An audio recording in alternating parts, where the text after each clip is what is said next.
There's West Hampton, South Hampton, and East Hampton. They each have strong personalities of their own. Hampton Bays. I don't consider Hampton Bays Bays part of the Hamptons? Hamptons, and nobody else does. But it has the name in it, and there No, are but people. it's still, I know what people mean. They do mean West. They're the resort towns. Hampton Bays is the place where electricians live. I don't mean to say anything about it. No, excuse me, No matter where you've risen in life, fitting into your new surroundings may not be a done deal. Even if you've struck it rich, moved to the fancy part of town, and built your dream house, you still may not be ready to swim with the big fish. Here's some vast new house that somebody is. That's absolutely nouveau. Yep, somebody has knocked down some house and decided to. But they're trying. I think originally this was a very waspy community, and as things began to change, other groups started coming in, so now there is an equal number of prominent Jewish people. I'm sure there are some blacks out here. Becoming slightly diverse, but I wouldn't exactly call this a multicultural area. Right. That's fair.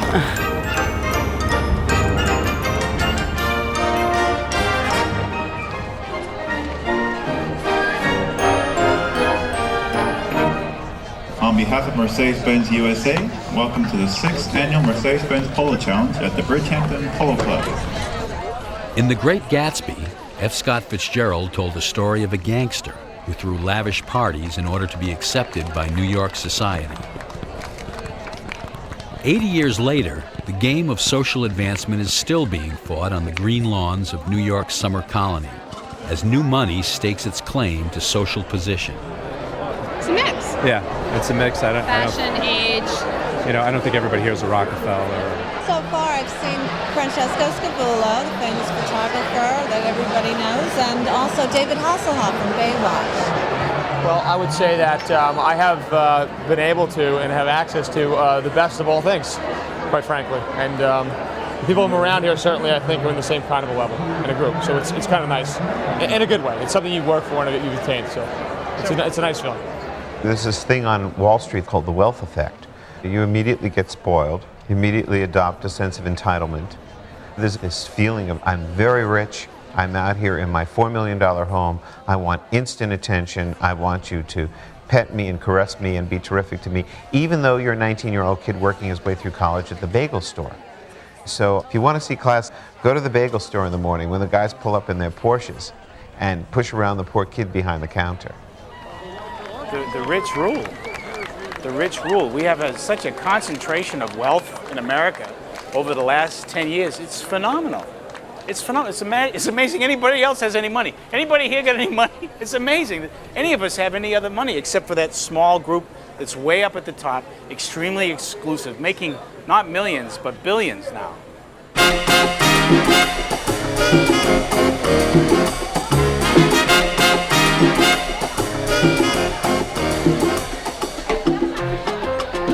So when you've made enough money to last you 10 lifetimes, then what? Well, now you're ready to make your assault on high society. And the proper prescription for getting your picture into the right papers can only be filled by the likes of gossip columnist extraordinaire R. Corey Hay. And we must talk to the caterer because, the rich like to eat too. And it's very important what you feed them. So here's the living room. And again, I want to really emphasize, we're in somebody's house, and you just met Francesco and Marina Gallese. She is actually a princess, a European princess who married an American, so she lost the title, and now she's Mrs. Gallese, but let's never forget, she's still a princess. So it makes sense that a princess would have a castle, and her husband just has a swimming pool, only this is a little bit unusual because this swimming pool has got sharks in it. So if I trip and I go in, I may not survive. Do we have champagne, boys? Yes. Thank God. Because it's never a party unless there's champagne, and that's why you'll see bars everywhere because people still need to drink.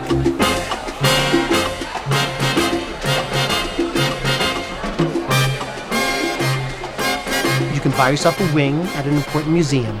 There's not a college that won't accept your new library. But money does not necessarily buy you automatic entree to the social upper reaches of society. It just doesn't work. It can get you in sometimes, but at the same time, it won't get you accepted. Marty Bregman, the producer who's produced a lot of Robert De Niro films, is here with his wife Cornelia. I saw Kimberly Rockefeller, who's married to one of the grandsons of Nelson Rockefeller. The ever glamorous Kimberly Rockefeller. So, what brings you out tonight? Well, Amanda's actually the great-granddaughter of William Randolph Hearst, and so have you spent a lot of time in the castle, or Yeah. is it haunted, or Charles Evans, producer, what are you buying? You buying anything? These are two world-class shoppers, if I've ever seen them. So, what's it like to be an it girl? I mean, they're always it to me. I mean, I've known little Nikki Hilton when she was like less of this and more a little bit smaller. But does this change your life? The publicity, the press? Society is really not at all dissimilar to high school.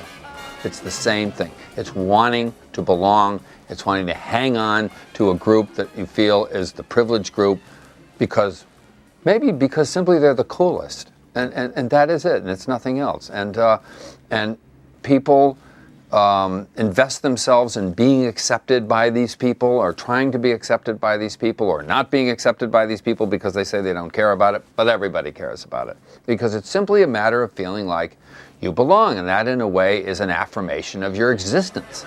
What makes it a high-class event? What, is it just the names of the Rockefellers and the Kennedys and the Hearsts and the Roosevelts and the Judelsons and the Wilds? What makes it a classy event? My father always said, if something's classy, you don't have to call it classy, that it speaks for itself. So Well you try said. to never... There's actually a recipe that I can tell you for you to become socially acceptable. You have to go to the right preschool. It starts that young. If you're a girl, you've been going to the Bathing Corporation in the summer. You've been playing golf at the Meadow. You've been playing tennis at the Maidstone.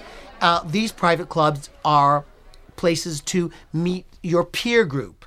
You're going to need to have the grand tour several times. You're probably going to want to take your junior year abroad, perhaps in France at the Sorbonne. You're going to want to learn a second language. You put it all together, and theoretically, some guy pops the question, gives you a ring from Harry Winston, and then you have to plan your big wedding.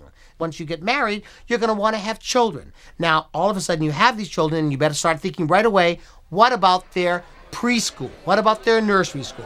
What about their grammar school? What about their college? And its whole thing is going to repeat itself. If you have the money, you can go anywhere you want. And if you have the class, which is a very tricky thing, as we know, you can sustain it and actually develop something and build something. Just as once upon a time, the Vanderbilts were nouveau, really truly nouveau, and garishly nouveau, there are those people here tonight, I don't know who they are necessarily, who have that potential in their future of being what we would now call nouveau, but one day, because of their own cleverness and charm and money, they will be able to build a name like Vanderbilt. Except the name might be Petrowski, which it wouldn't have been 100 years ago. But that's also the great thing about... I like what Oscar Wilde said. You know, society is a terrible bore, but it's worse not to be invited.